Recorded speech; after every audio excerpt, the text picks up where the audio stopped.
We don't know today what the great films will be chosen to be in the future.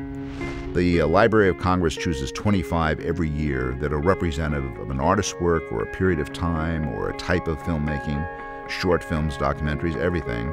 But when they were made, no one knew that they were going to be great. So that's why it's so important to preserve these. I'm very interested in long-term access to what has been created. Film has a guaranteed access of 100 years that we know of, and longer. That is not true of any of the new digital media. We learned through video, which was introduced commercially in the 50s, and up to today there have been about 75 different formats, none of which are compatible. We're going the same direction now with digital. Film is still the preferred medium for archive. We've just done a 7.5-hour HBO series called Generation Kill, which was shot on 16mm Super 16 Kodak after looking at lots of different formats to shoot on. We scanned it high resolution, worked on it at 2K all the way through, delivered HDs and many other formats, and then because we did a DI pipeline in log color space at 2K, we've then archived back onto 35mm Kodak negative using the full width of the negative for an archive, and then run prints off that. And that was HBO's preferred medium of storage. We know we'll have that in 100 years' time, and the resolution is fantastic. And you know that in 10 years, 20 years, 50 years, you can rescan at 4K, 20K, whatever happens, make it 3D, whatever they think of in the future. In the last 2 years, we've delivered data on 4 different formats, 2 of which are completely obsolete now.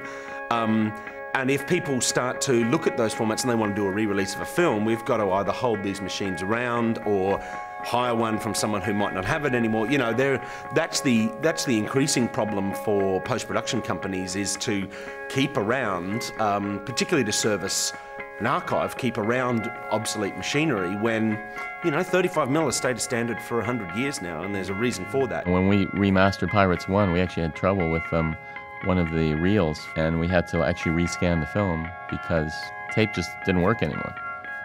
So that's obviously a concern, whereas film, it can stay in a library for 80 years, 100 years, and be, you know, usable and accessible.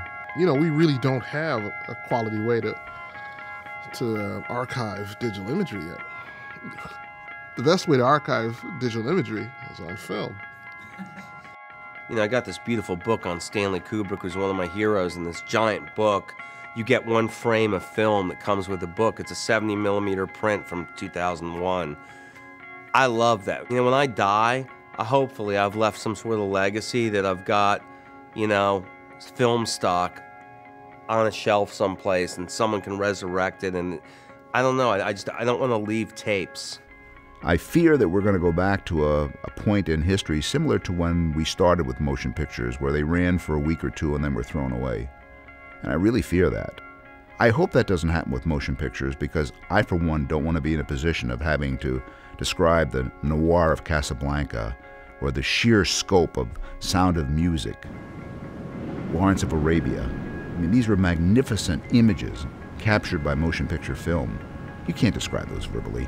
As we go into the 21st century and the first decade's over, I love the fact that I'm still doing something that has a connection, whether it's the film, the camera, the lens, to something that was done 100 years ago.